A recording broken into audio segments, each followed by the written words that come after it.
Welcome to Bon Jovi Discussions. Today I have my buddy Dakota. How are you? Good, how are you, Jerry?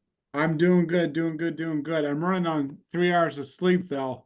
Uh, we're going to talk about the MusicCares event. And so last night, whether when the bands were and the doing a concert or special events like last night, I'd post updates on Twitter. And so I started to post updates from 7 o'clock last night all the way to 3 o'clock in the morning. And so then I got 3 hours of sleep and woke back up and did a few more updates. And so I'm running on 3 hours of sleep. So forgive me for anyone that's listening. I may not make perfect sense today, but I wanted to get an episode of this in because we're gonna talk about the MusicCares event, and I was just so happy as a fan to see my favorite singer get honored and seeing him so happy last night. And this is the first time that we've seen the band together since May of 2022, the very first band performance since, almost 2 years ago. So as us fans, and we're going to get into this here in just a few minutes. As fans, we wanted to be able to see this. And thankfully with social media, we were able to, and we'll get into that here momentarily. So anyway, MusicCares is an association that started, I think, early 90s, and they raise money to help with, struggling musicians and, different various things in the music industry. And so every year they host an event. They announce someone who's, person of the year. They usually do it right around the Grammy week.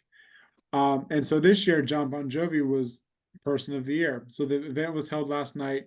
The announcement, I think, came back in October, November, if I remember correctly. And Yeah. Paul McCartney, who was person of the year last year, and we all know that Sir Paul McCartney is someone that John looks up to tremendously. So he did a video and introduced John as person of the year. And so ever since October, you, me, and so many other fans like find ways to figure out how we can watch this live. And unfortunately, we weren't able to because they don't televise it, they don't live stream it. So fans like you and me were shut out from it. And most people that are able to go are millionaires or famous people, because like tables I think were like $200,000 per table. Yeah, even the back ones are like 70,000. Yeah, so there's like no chance in hell that Yeah, you and I no. would be able to go to that.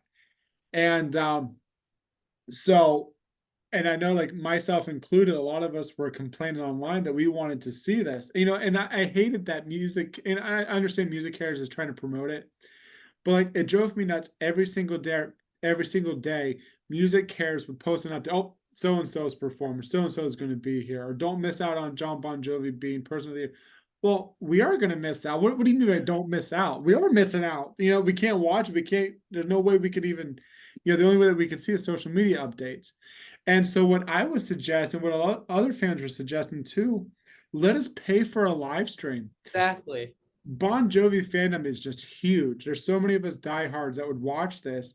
So why don't you charge $20, $30? Kind of like what Kiss did for their final show for the pay-per-view event. You pay $50 or whatever, and that money goes to the charity, and we're able to watch the live stream. Now I know they have to hire a crew to do it, but that's affordable. And you can write it off, for taxes. And it would have been great if they would have let fans be able to purchase a live stream so we could have been included, because it's a huge night for John. It's a huge night for the band, for the artists. And it's also a big thing for the fans to see their favorite singer, favorite band. Well, John's being person of the year, it meant a lot to us too. But thankfully it's not 1990, it's 2024. So, social media exists. So we were able to see updates as they came in, and like I said, I worked endlessly last night posting updates, and I know there's other fans that did the same. Fan accounts that did the same. So we were all able to enjoy this together, where we were able to see the new song, which we'll get into, performances, photos, all that stuff. Um, so before I get into more of this stuff, do you have anything that you wanted to add to what I just said? I know No, I'm in a storm. I'm sorry. I was thinking the same exact thing as you. Like, I get that it's a charity event and like they probably weren't live streaming it because they wanted to get people to go to the event. But at Yeah. the same time, if you charge 20, $30 device to live stream it, they could have doubled their money. Honestly, they would have had people from Brazil watching, people from Europe watching. They would have had people everywhere watching, Yeah, and I feel like it's kind of a missed opportunity for them. And then also, you're right, they were advertising it for you yeah. not. I mean, they were posting like 4-second clips, which it was hard. The better clips were the people at the concert who were recording it. You know. Exactly. And I was kind of worried that they were going to say you can't film, you can't do it. And I don't think they had any restrictions. So it was nice that we'll get into it. Like when the band performed the new song, it was on Facebook, Twitter, it's everywhere within minutes. So that was Yeah. kind of cool. Let's get into the big one, Richie. I want to say this, as much as I want it to happen. I want Richie to come back. I want there to be a reunion. Unfortunately, I don't think it's going to happen. And at this point, it's beating a dead horse. Like, I'm kind of over hearing about it now. Like, there's always a rumor. And a few media outlets will report, oh, yeah, Richie's going to be performing with the band. Richie's doing this and blah, blah, blah. And like, there's like no confirmation from MusicCares, Bon Jovi, John, Richie, nothing. And so it was all rumors, and they weren't really from credible sources. And I know like a lot of fans like you and me and millions of others were hoping for the same thing.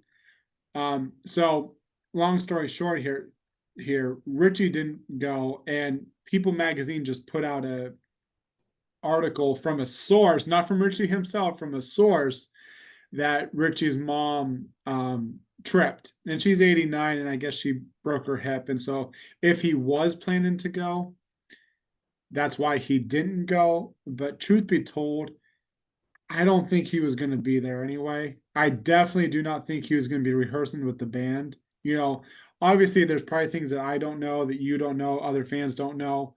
Maybe there was an intention for him to perform, whatever, but my gut feeling, I don't think so. Um, and I'm okay with that, because last night wouldn't have been the perfect way for it, because it's John's night to shine. Everyone else were taking a back seat, including the band. It was John's night to shine, and I think with Richie performing with him or doing any kind of anything to be there, I think that would have really taken away from John's special night. So, and then on the other hand, secondly, it's not the perfect way to announce Richie being back or anything like that, because it's a closed, quote unquote closed. It's not televised. It's not live streamed, so it's not really going to, I don't know. In a way, I'm kind of glad it didn't happen, because I don't think it would have been the perfect night for it. Yeah. No, it wasn't the right time. Yeah, I love Richie, and I'll support him with his solo work. I think the whole reunion thing, it's like beating a dead horse now. It's been 11 years, so Yeah, it's not, and I don't want to get into that. It's not happening, you I know. think best case he might like make an appearance on the next tour, or even it would be Yeah, cool like if he does like a big concert with them. But I think you're right. This it would have taken away from what the whole event was all about. exactly. So let's get into the red carpet event. So Sirius XM, they started to do um on Bon Jovi Radio, they did a special, excuse me, a red carpet event, where the artists would come and they would interview the artist. So as we know from different events, you have a rope, and behind the rope are media outlets like People Magazine, Billboard, Access, TMZ, and so on. And the artist would go down the line, take photos, and then also go up to interviewers and take a minute to answer questions. And so the Sirius XM thing, that on Bon Jovi Radio, Tommy London was the host, and he would go up to different artists. And what I really liked about that was every single artist that John had chose to be there, they were thrilled to be there. They were honored, and every single artist would say how Bon Jovi, and we'll get into the artists here in a second, but these artists are just huge. And they said that, Bon Jovi had such a huge impact in their life, especially music career. And another interesting thing that I thought was really cool, John picked the song for every single artist. And and these some of these artists would say, well, I was surprised he picked this song for me, but then they're like, it makes sense that because it's in my vocal range, and it kind of shows you how music genius a genius John is. um Sorry, but I'm just so tired here. It shows you how much of a musical genius that John is, that he can say, okay, you're the perfect one to sing this song, you're perfect for this song. And we'll get into the performances later, but looking at the performances, it was the perfect song for each of these artists. And it was just so cool to see the impact that Bon Jovi had on these artists. Um, what did you, we'll get into the Bon Jovi interviews here in a second, but what did you think of the artist interviews? I thought it was really interesting. Like you said, they all were very honored to be there. One person in particular who I don't know if he was interviewed on the radio or if I saw it somewhere else, but Jelly Roll, he Yeah, was like so excited to be there. And it was also like you could just tell how honored all of them were and like how genuine they wanted to be there. And it was interesting because it wasn't only old artists, it wasn't only new artists. Like they had everybody from Paul McCartney to like Sabrina Carpenter, who I mean, I just feel like when you have that wide of a spectrum of people, artists from the 60s to artists of like right now, who are some of the most famous artists right now, it really shows how his music brought everybody together, kind of. yeah, exactly.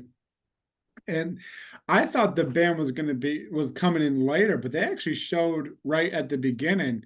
And I can see why, because you have to get through press, and John's the star of the night. And so I And can see why they because what's that? Phil wasn't there at the beginning. Yeah, and I was gonna get into that here in just a second. And so I can see why that they all came at the beginning. And they did a lot of interviews and stuff, which we'll get into in a second. But yeah, like you said, Phil wasn't there, and I think he'd probably just running late, especially because they were there right at the beginning of the red carpet interviews, and so Phil wasn't in any of the photos. You just saw Everett and Shanks and David and the rest of the band, Tico, um, and then everyone was like, well, "Where's Phil? Where's Phil? Where's Phil?" And like he's running late, because he was at the performance, obviously. So.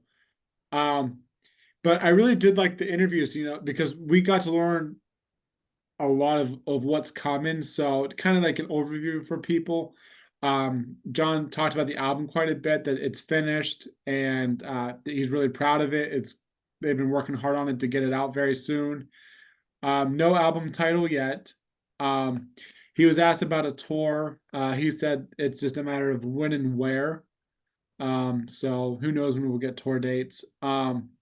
There's a new song that he wrote. So all three of his kids are getting married: Stephanie, Jake, and Jesse. He wrote a song for Stephanie called Kiss the Bride.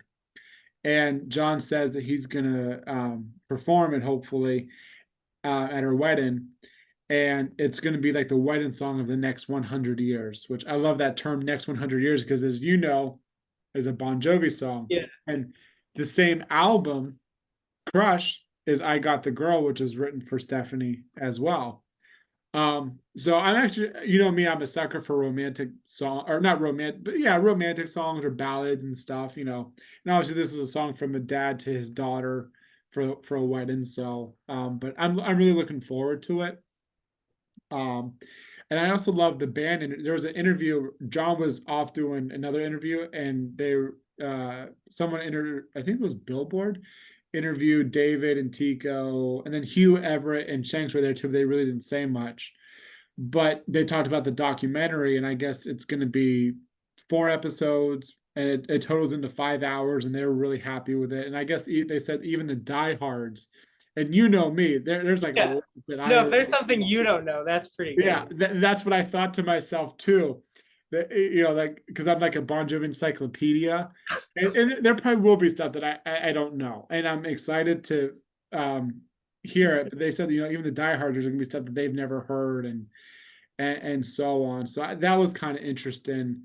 I liked how David, when they were talking about I think David said it. He was like, we watched the first part and he's like, I want to know what happens next. And I was in the band. Yeah, that was, and David's hilarious too, because they also she asks David, so what does the future look like for Bon Jovi? And David goes, as Bon Jovi says, we're halfway there. Yeah. We got another 40 years, and then we'll reevaluate or something then, you know, And that that that was nice to hear. Like it seems like they have a lot of hope now for the future. yeah. Well, that kind of gives a lot of us hope because a lot of us were kind of questioning, you know, the documentary title, Thank You, Good Night, which is something that John says at the end of his show night, but like that could also mean like a finale. So a lot of us were worried, is this the last year for the band? And so that comment revitalized a lot of our thoughts. And so this isn't going to be the last year for the band, thankfully, you know. Um, Another thing I wanted to talk about was John when he was doing photos. So he brought Dorothea and Stephanie on the red carpet. I don't know if the rest of the family were there. There are a lot of John's guests didn't do the red carpet. They just kind of went into the event.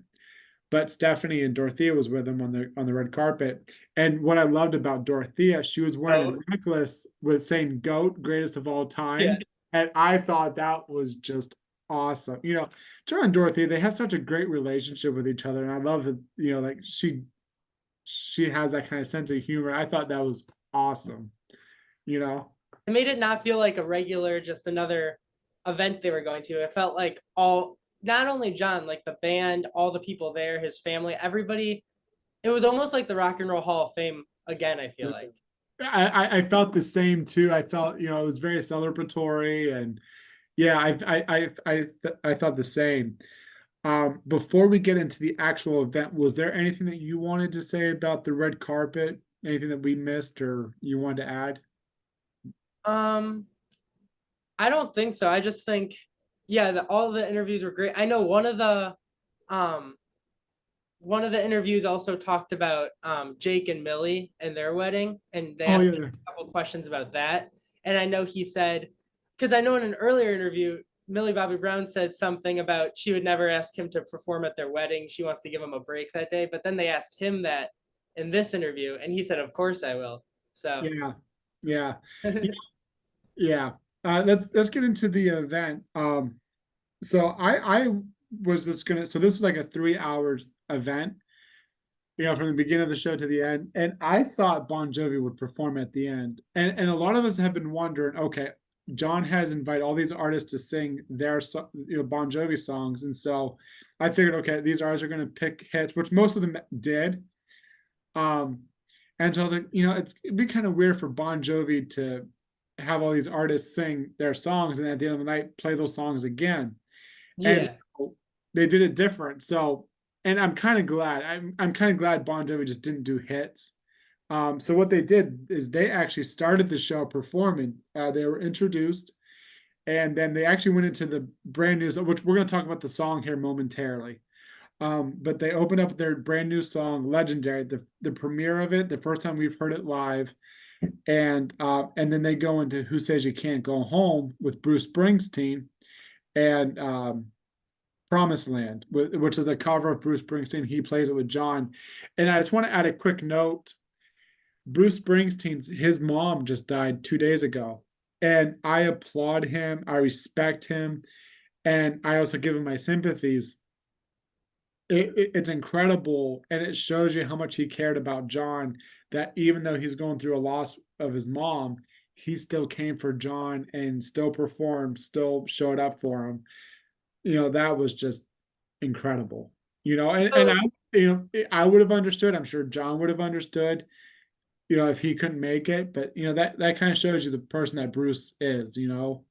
well, I know I'm a pretty big Bruce fan, and I know I saw a video of a concert a couple of years ago where he called his mom on stage and they danced together. And I Oh, just know his mom was, she was 99, I know, and they were like very, very close. And yeah, I just, first of all, I thought in John's interview or in his speech when he said how he was getting ready, he when he first heard about it, he was gonna call Bruce and basically be like, if you can't make it, I understand. And he was on the plane to come. But then yeah, also, I don't want to get into it too much, but when they were singing Who Says You Can't Go Home, I think Bruce looked pretty emotional when he was singing it because I think yeah, that song kind of resonated with him at that time. yeah. But you know, you know, and rightfully so, respectfully, you can tell, like, because Bruce didn't even do the red carpet, which I think was good because he would have been bombarded. You know how the media is. They ask these stupid questions.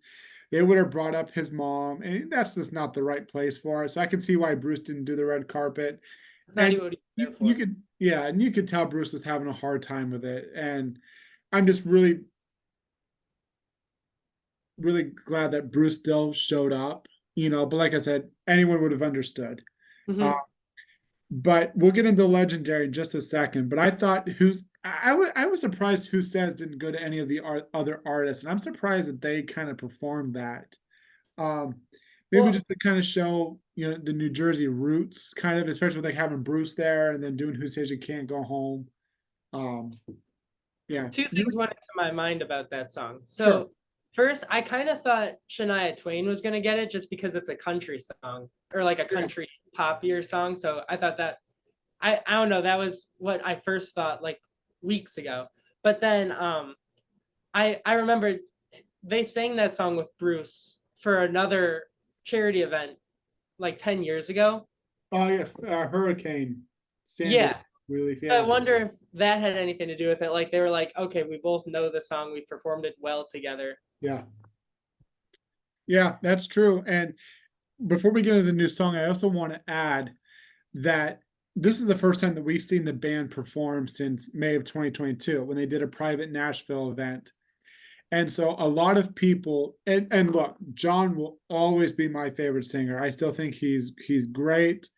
We won't get into that, but he's my favorite singer. And so a lot of people were kind of wondering, okay, how is his performance going to go?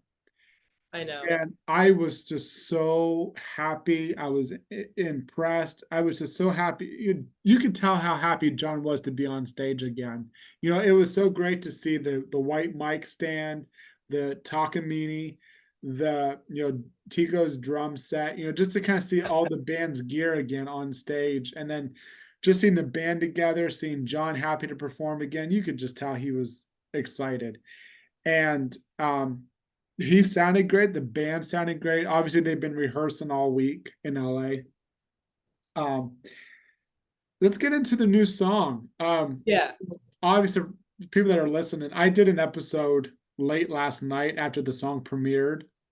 So I kind of go more into detail with it in that episode. I'll still go into detail a little bit, but I won't go as much detail as I did in the other episode. I absolutely love the new song. And I'm not just saying that because they're my favorite band, blah, blah, blah, but it feels so good to hear new music.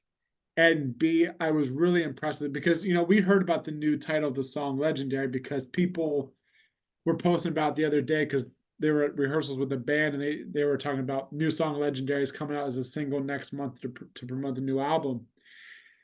And we were all wondering, okay, are they going to perform it last night? And they did. And I thought, okay, maybe this might be a song that's about 40 years. And maybe it still could be. But my takeaway of the whole song, I think it's about being proud of who you are and saying, this is who I've grown into, this is who I am. I'm not ashamed, and this is my life. Kind of just being happy with your life. Um, Before we get into detail about the song, what did you think of it?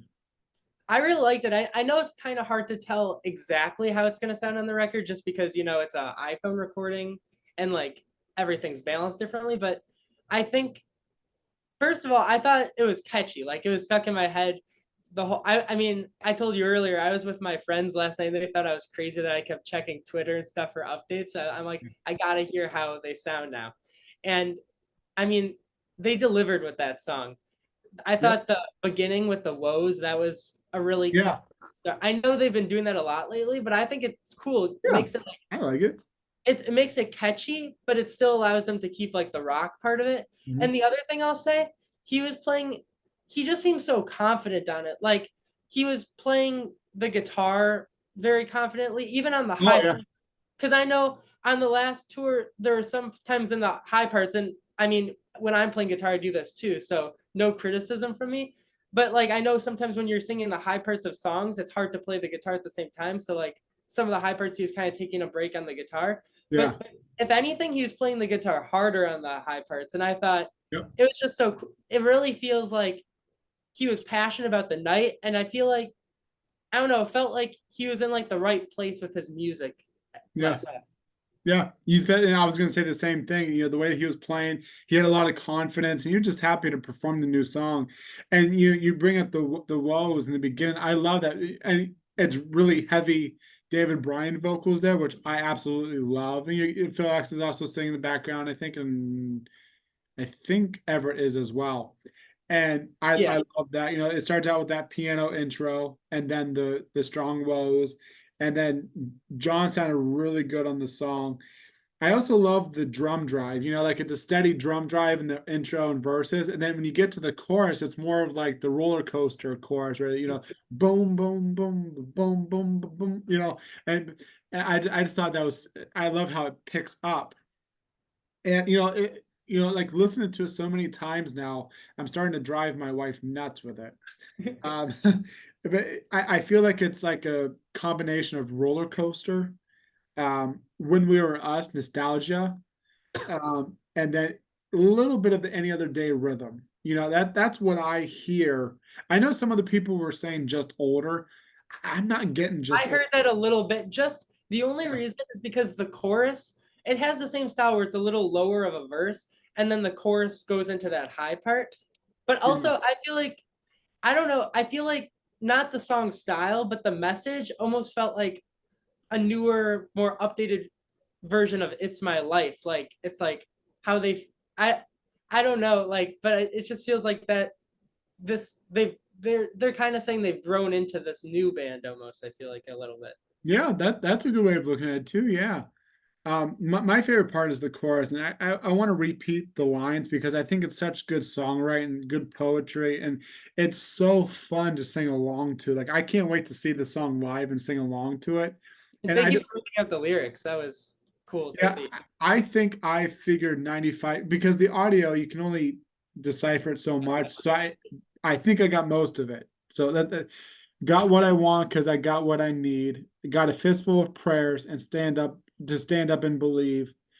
Where I am is where I want to be. Friday night comes like a song. Sweet Caroline as we all sing along. Got my brown-eyed girl because she believes in me.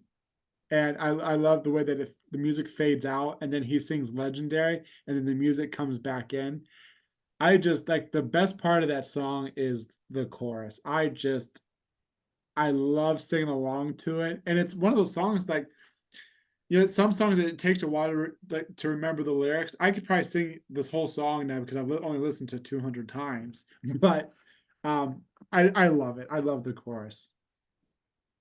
No, because I know we were all talking on Twitter. I saw before everybody was saying, "Is he gonna play the new song? Is he gonna play?" And it was back and forth. I Yeah, know people were saying like maybe because like kind of like the Rocker Hall thing when they did When We Were Us, but then at the same time maybe it's not like a big enough audience for them to try it out on, or maybe it's not televised so they don't want to try it out. But I'm happy they ended up doing it because I think it gave it something different. Like if they started with Living on a Prayer, that would have been generic. This was something different. yeah, exactly.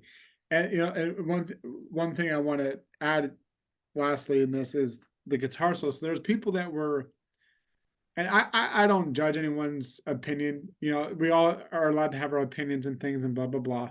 There's nothing wrong with that. A lot of people want a guitar solo, and I respect that. Me personally, I don't think there's songs that need a guitar solo.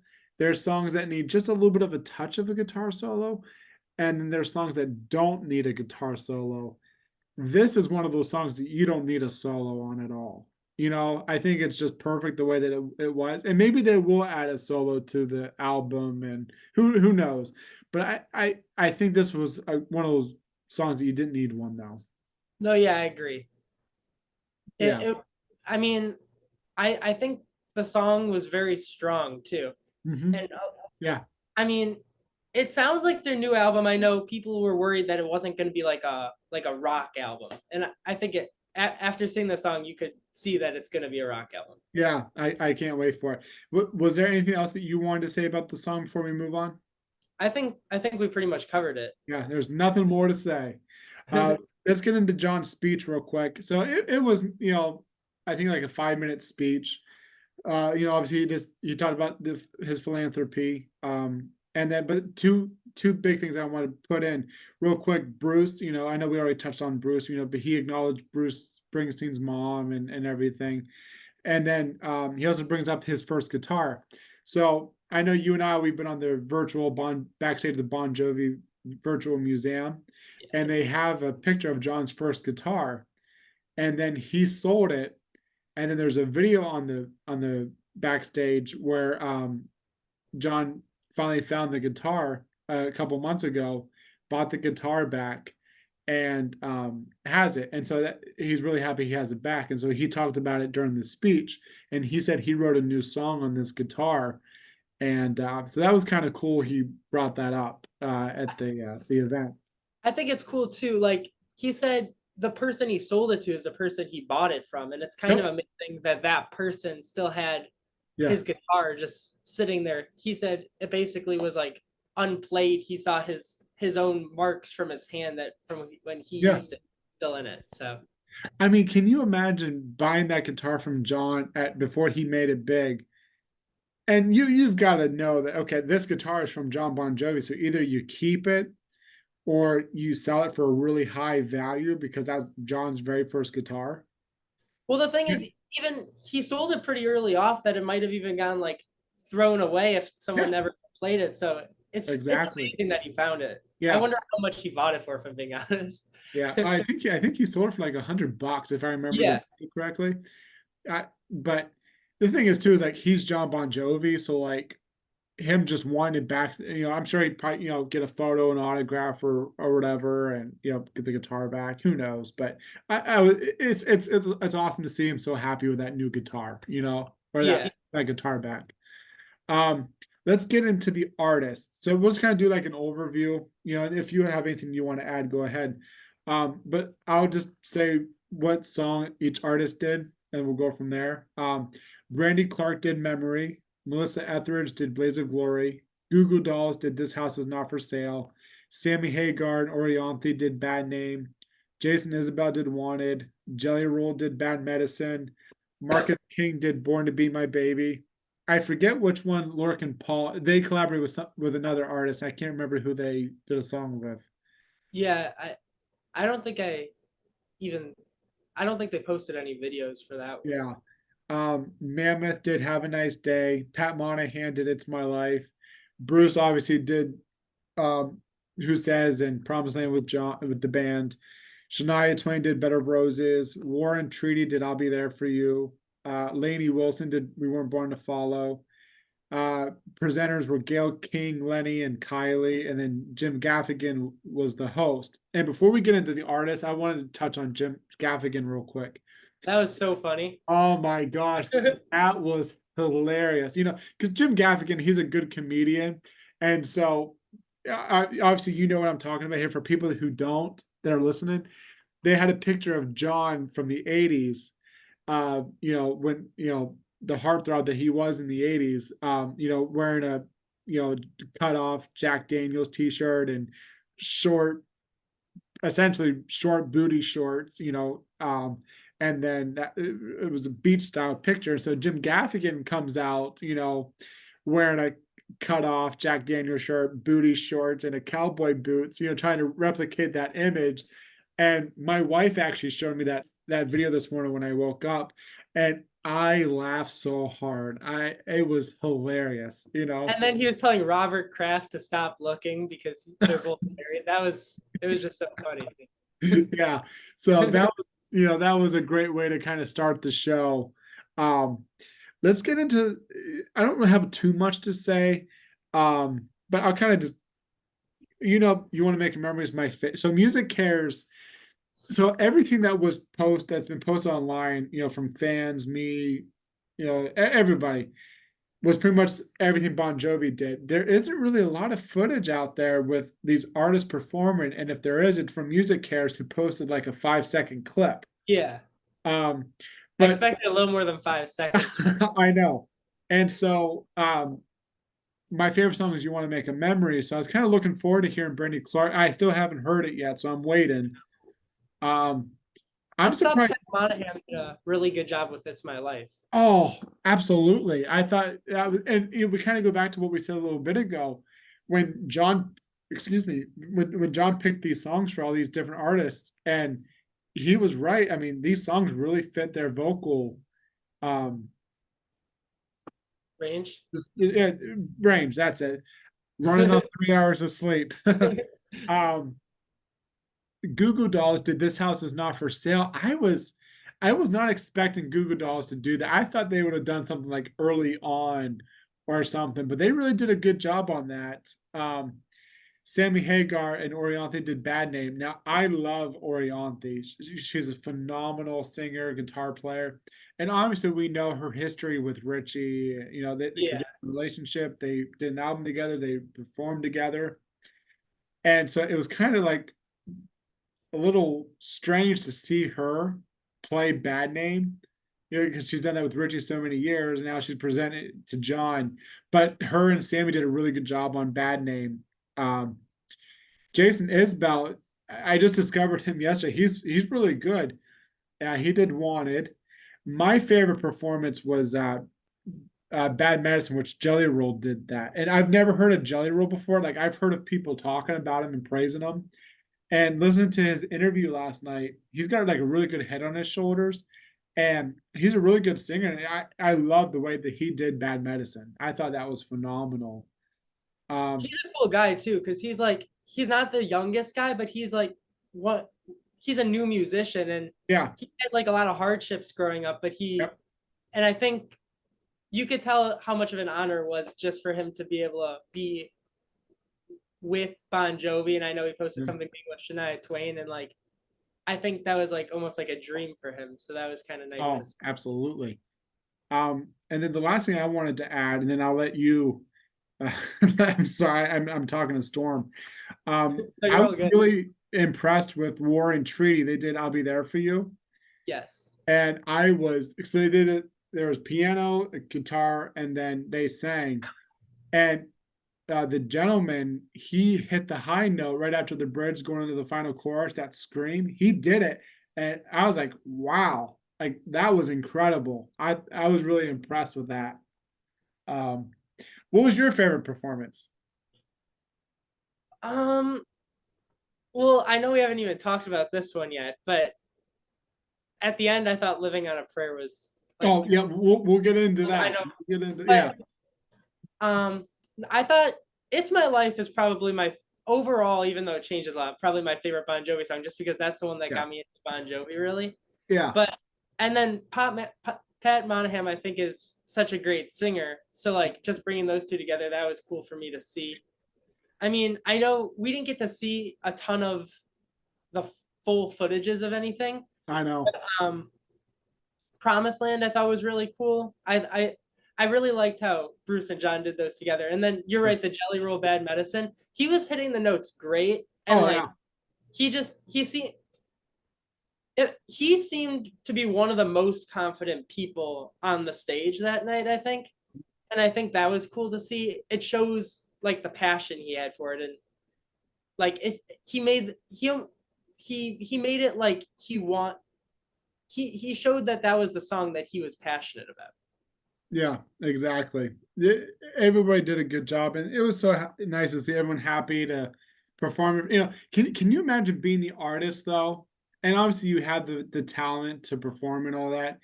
But when you're performing in front of John himself, who's wrote these songs, who's performed these songs all these years, you're performing that song in front of him. Like, can you imagine the nerves that you probably have?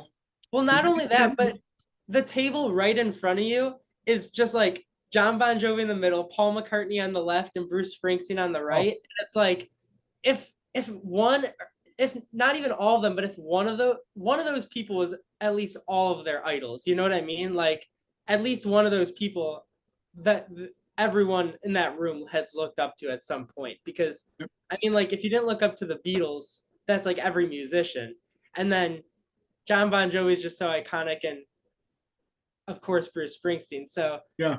I mean, the nerves have got to be high when you're doing that. Yeah, I couldn't imagine doing that. And before we get to the end here, so I looked at the set list. So someone posted the set list. Always was in the middle of that set list, and it said like in red TBD, like to be determined. And so I don't know if someone else was supposed to come in to perform all, which I can't imagine John giving somebody Always just because of the vocal strain it could do, and it's a really hard song to sing. And I think John just respectfully didn't want to put that strain on anybody. And Yeah. so, but Always was on that solo. So I wonder who might have performed that, and just kind of odd that it was on there, but nothing came from it. Well, So I was actually thinking this last night. I know on the last tour they didn't do Bed of Roses or Always, and the other day when I was running, I was watching Rock in Rio. I think it was the yeah, 2019 one, and I saw them singing Always, and I'm like, that's just like it gives you goosebumps when they perform that song. Like I really yeah, hope to see that song like one more time, just at some point. absolutely. Yeah. And then let's the finale. So everybody that performed and John and the whole band of Bon Jovi too came on and they did Living on a Prayer. And it was so cool because you see how happy John is. And you have a whole row of all the musicians, and John's just going down the whole row back and forth, singing different lines with everybody. And it's obviously it's hard to hear John in some parts because everybody's singing, but like John was sounding really good on prayer. And that high note, living on a prayer where he's screaming it before that guitar solo, you could hear him, and I was blown away. I was like, that is Jon Bon Jovi. He sounded really good in different parts of the song that you could hear him on. And it was just nice that he was like just acknowledging everybody, singing with them, and just having a good time. I really enjoyed that.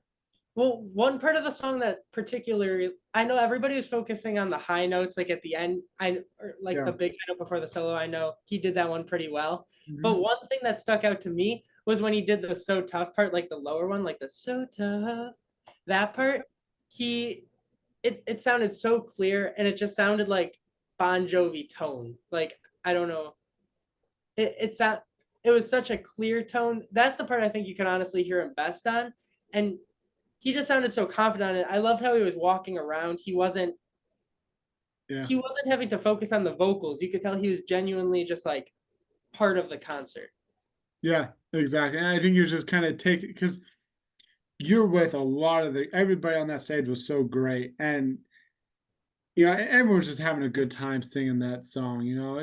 I was impressed with it and just happy to see everybody happy, having a good time. And there's so much bad in the world anymore. And so it's kind of great just to see musicians and their peers to each other and just coming together and having a good time.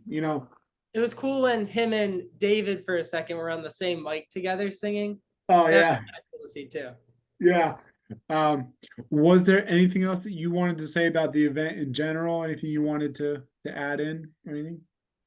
Um, I don't think there's anything crazy. I will say, for Who Says You Can't Go Home, when they were singing that, I know it wasn't the best view on the camera, but when they showed it, when they were showing like the projector on the camera, I think Hollywood Reporter posted it. When he was saying that, and that's a matter of fact part, he was like shaking his head and he was getting so into it. And that's when I was like, yeah, Bon Jovi's back. Yeah. Yeah. So, this is a good step in, what Bon Jovi is going to be like, this year and stuff. And I'm excited for what's to come. So, Yeah, me too. anyway, buddy, thank you so much for taking the time to come on and chat with me about this. And I appreciate it very much.